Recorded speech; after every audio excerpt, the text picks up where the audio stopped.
નમસ્કાર વિદ્યાર્થી મિત્રો, તપોવન સાયન્સ એકેડમી આપનું હાર્દિક સ્વાગત કરે છે. હું સતીશ સોજિત્રા લઈને આવું છું આપના માટે ધોરણ 11 રસાયણ વિજ્ઞાનનું ચેપ્ટર નંબર 6 ઉષ્માગતિશાસ્ત્ર.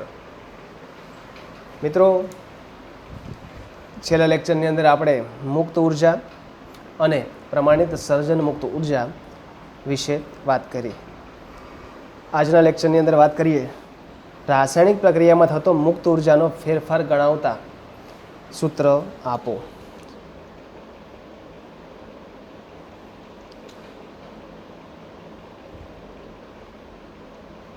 રાસાયણિક પ્રક્રિયાઓમાં એટલે કે પ્રક્રિયામાં થતો મુક્ત ઉર્જાનો ફેરફાર ગણાવતા સૂત્રો આપો. કે રાસાયણિક પ્રક્રિયાની અંદર મુક્ત ઉર્જાનો જે ફેરફાર થાય છે, ફેરફાર કઈ રીતે મેળવી શકાય એના માટેના સૂત્રની વાત કરીએ તો રાસાયણિક પ્રક્રિયામાં થતો મુક્ત ઉર્જાનો ફેરફારના ગણવાના સૂત્ર નીચે મુજબના છે. જેમાં પહેલી વાત કરીએ કે ડેલ્ટા G0 પ્રક્રિયા માટે, કોઈપણ પ્રક્રિયા માટે મુક્ત ઉર્જાનો ફેરફાર બરાબર શું? તો નિપજોની પ્રમાણિત સર્જન મુક્ત ઉર્જા માઇનસ શું લખી શકાય? પ્રક્રિયકની પ્રમાણિત સર્જન મુક્ત ઉર્જા. સિગ્મા એટલે સરવાળો, ડેલ્ટા G0 એટલે પ્રમાણિત મુક્ત ઉર્જા ફોર્મેશન એટલે કે પ્રમાણિત સર્જન મુક્ત ઉર્જા minus delta G0 formation of કોનું લઈશું આપણે? પ્રક્રિયકો કે પ્રક્રિયકોની પ્રમાણિત સર્જન મુક્ત ઉર્જા માઇનસ નિપજોની પ્રમાણિત સર્જન મુક્ત ઉર્જા. બરાબર છે? એના દ્વારા આપણે મેળવી શકીશું.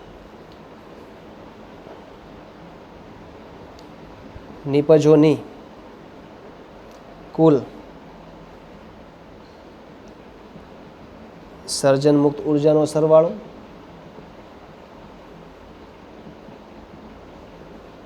માઇનસ પ્રક્રિયકોની કુલ સર્જન મુક્ત ઉર્જાનો સરવાળો. નિપજોની કુલ સર્જન મુક્ત ઉર્જા માઇનસ પ્રક્રિયકોની કુલ સર્જન મુક્ત ઉર્જા દ્વારા આપણે એક તો ડેલ્ટા G મેળવી શકીએ. બીજી વાત કરીએ કે ડેલ્ટા G0 પ્રક્રિયા કઈ રીતે મેળવી શકાય? તો સૂત્ર શીખી ગયા 2.303 RT log K, જ્યાં K બરાબર સંતુલન અચળાંક છે. સંતુલન ચેપ્ટરની અંદર આ સૂત્ર આપણે તારવવાનું આવશે. અત્યારે આપણે સૂત્ર યાદ રાખી લેવાનું છે 2.303 log RT log K. એ દ્વારા પણ આપણે ડેલ્ટા G મેળવી શકાય. હવે જો અવસ્થા વાયુ અવસ્થા હોય, પ્રણાલીની અવસ્થા કઈ હોય? વાયુ અવસ્થા, તો Kની જગ્યાએ શું લખી શકાય? KP. P એટલે પ્રેશર, દબાણ. અને જો પ્રવાહી હોય જેમાં સાંદ્રતા અગત્યની હોય તો લખવામાં આવે છે K = KC. C એટલે કોન્સન્ટ્રેશન. બરાબર છે? આ Kની જગ્યાએ KP અથવા મિત્રો શું મૂકી શકાય? KC. જો પ્રણાલી વાયુ અવસ્થા દર્શાવતી હોય તો KP મૂકી દેવાનું, અને પ્રણાલી પ્રવાહી અવસ્થા દર્શાવતી હોય ને એના માટે સાંદ્રતા દર્શાવતી હોય તો K = શું લખી શકાય? KC આપણે લખી શકીએ છીએ. આ બે સૂત્ર. એ ઉપરાંત વાત કરીએ ત્રીજા સૂત્રની.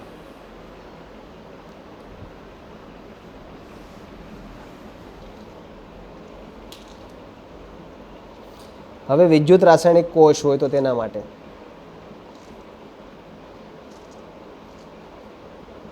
અત્યારે આપણે બધા સૂત્રો યાદ રાખવાના છે. આ બધા સૂત્ર આપણે વિદ્યુત રાસાયણિક કોષના સૂત્ર પણ 12th સાયન્સના ચેપ્ટરની અંદર તારવવામાં આવશે.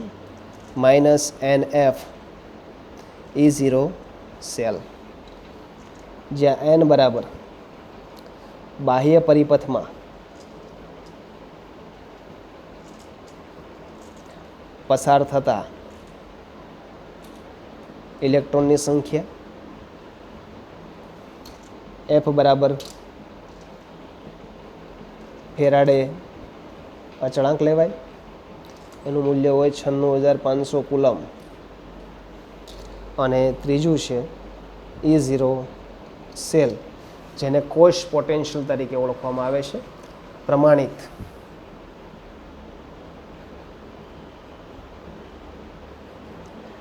વિદ્યુત રાસાયણિક કોષનો પોટેન્શિયલ. પ્રમાણિત મિત્રો કોષ પોટેન્શિયલ છે. તો આપણે વાત કરીએ પ્રમાણે ડેલ્ટા જી માટેનું આ ત્રીજું સૂત્ર કે delta G zero is equal to minus NF E0 cell. તો દરેક સૂત્ર આપણી માટે અગત્યના છે, માત્ર સૂત્ર MCQમાં અને એક્ઝામ્પલ માટે અગત્યના છે. અને ચોથા સૂત્રની વાત કરીએ તો આપણે હમણાં સૂત્ર તાર્યું delta G zero is equal to 2.303 NRT log V2 upon V1 અથવા 2.303 NRT log P1 upon શું લખી શકાય? P2. બોયલના નિયમ અનુસાર દર્શાવી શકાય, V1 upon V2 પણ દર્શાવી શકીએ. તો આ દરેક સૂત્ર જે છે એ એક્ઝામ્પલ માટે અગત્યના છે. ખાસ આ સમીકરણમાં આ પ્રશ્ન માત્ર 4 સૂત્ર કરવાના છે. પહેલું સૂત્ર આપણે શીખાડ્યું delta G zero is equal to નિપજ માઇનસ શું લીધું? પ્રક્રિયક. બીજા ડેલ્ટા જી ઝીરોના સૂત્રની અંદર વાત કરીએ 2.303 RT log શું લઈ શકાય? કે. ત્રીજું સૂત્ર આ અને ચોથું અને પાંચમું સૂત્ર. આ 5 સૂત્ર આપણે તૈયાર કરવાના છે. થિયરી માટે પ્રશ્ન અગત્યનો નથી, માત્ર એક્ઝામ્પલ અને MCQ માટે અગત્યનો, કારણ કે સૂત્ર ઉપરથી એક્ઝામ્પલ પૂછી શકાય.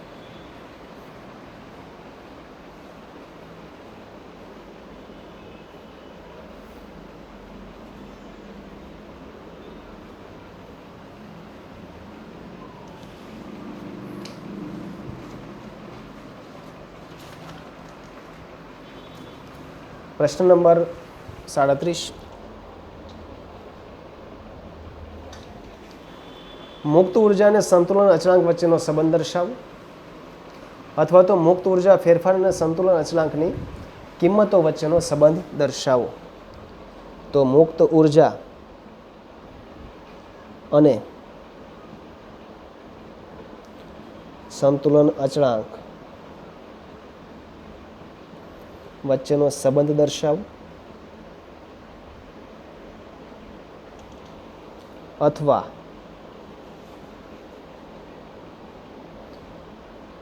મુક્ત ઉર્જા ફેરફાર અને સંતુલન અચળાંકની કિંમતો વચ્ચેનો સંબંધ જણાવો.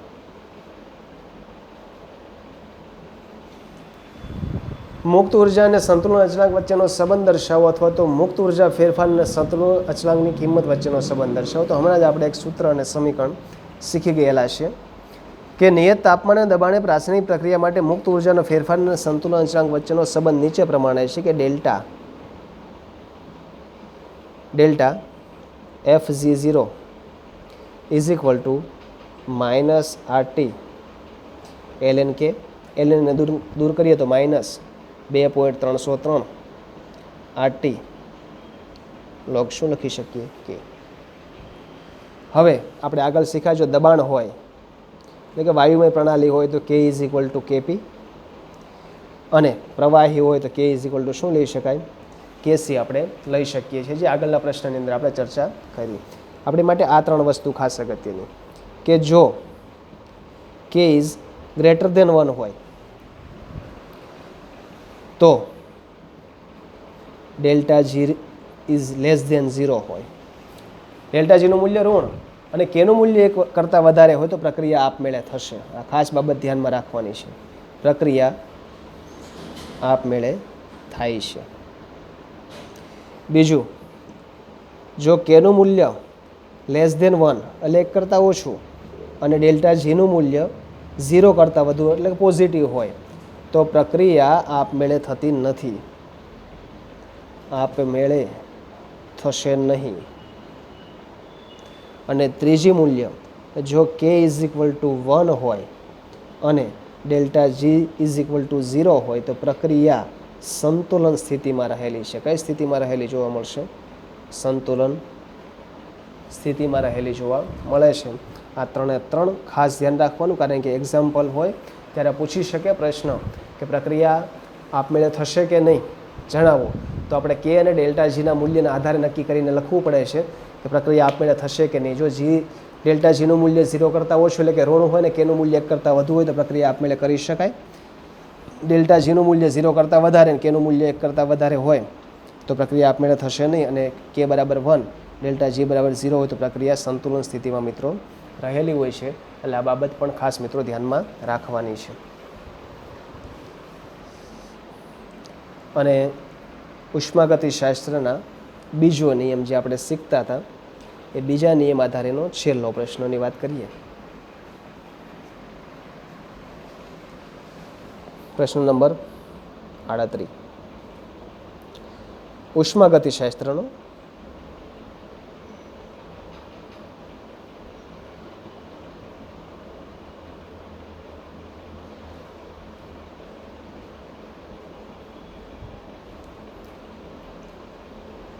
બીજો નિયમ લખો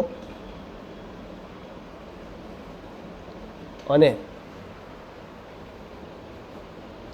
તેની મર્યાદા જણાવો.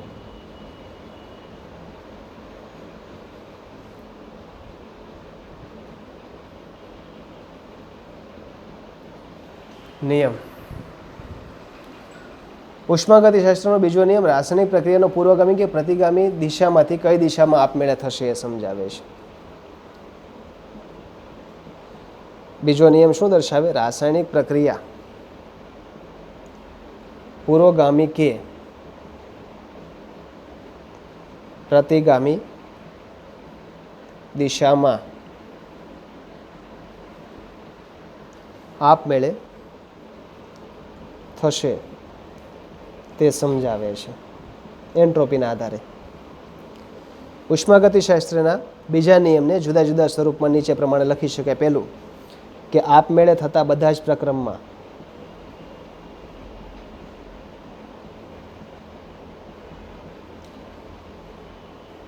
વિશ્વની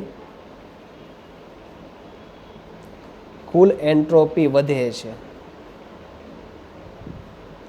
આપમેળે થતી કોઈ પણ પ્રક્રિયાઓ હોય એમાં વિશ્વની કુલ એન્ટ્રોપીમાં વધારો જોવા મળે. અને બીજું, આપમેળે થતા બધા પ્રક્રમોમાં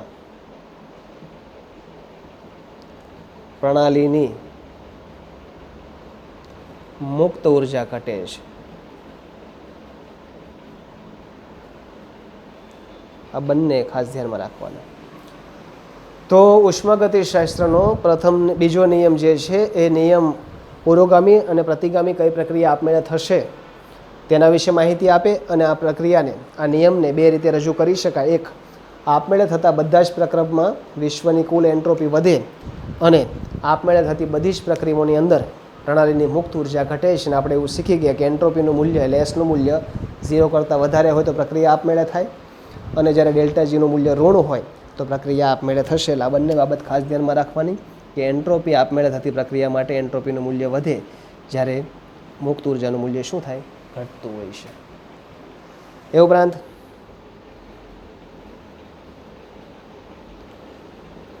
બીજા નિયમની મર્યાદાની વાત કરીએ તો રાસાયણિક પ્રક્રિયાઓની આપમેળે થવાની ક્ષમતા ધરાવે છે કે નહીં, અને જો પ્રક્રિયા આપમેળે થઈ શકતી હોય તો તે પ્રક્રિયાઓના સંતુલન અચળાંકના મૂલ્યોની ગણતરી ઉષ્માગતિશાસ્ત્રના બીજા નિયમના આધારે થઈ શકે છે. પરંતુ રાસાયણિક પ્રક્રિયાના વેગ અંગેની માહિતી ઉષ્માગતિશાસ્ત્રનો બીજો નિયમ આપી શકતો નથી. એટલે કે રાસાયણિક પ્રક્રિયાઓ આપમેળે થવાની ક્ષમતા ધરાવે છે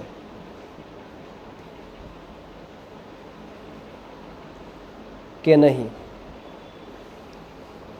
અને જો પ્રક્રિયા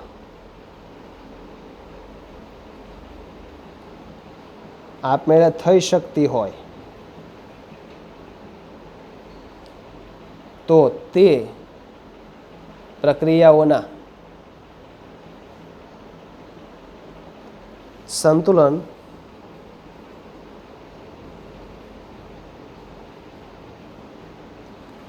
અચળાંકના મૂલ્યોની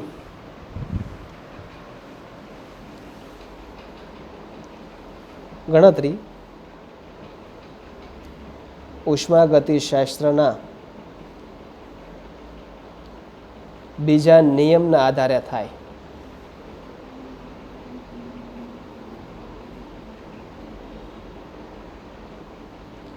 પરંતુ રાસાયણિક પ્રક્રિયાના વેગ અંગેની માહિતી આપી શકતો નથી.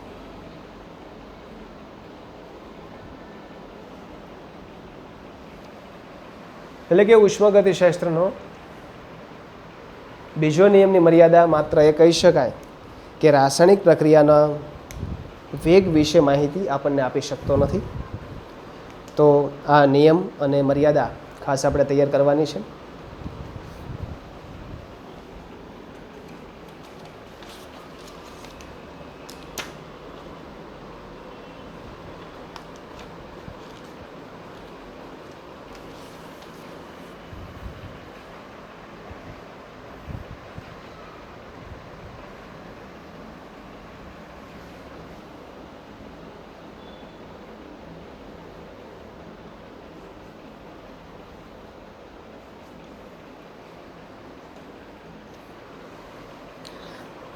મિત્રો, આ લેક્ચરની અંદર આપણે ખાસ રાસાયણિક પ્રક્રિયામાં મુક્ત ઉર્જાનો ફેરફાર, આણ્વીય સૂત્ર આપણે જે મેળવા, ગણતરીના સૂત્ર ખાસ કરવાના. એ ઉપરાંત મિત્રો ડેલ્ટા જી અને કે વચ્ચેનું સૂત્ર ડેલ્ટા જી 0 = -RTln K અને એના આધારે પ્રક્રિયા આપમેળે થશે કે નહીં એ બાબતો અને માહિતી ખાસ ધ્યાનમાં રાખવાની. અને ઉષ્માગતિશાસ્ત્રના બીજા નિયમ અને એની મર્યાદા ખાસ એક જ છે કે રાસાયણિક પ્રક્રિયાના વેગ અંગે માહિતી આપી શકતું નથી. તો દરેક બાબતો મિત્રો ખાસ ધ્યાનમાં રાખીશું.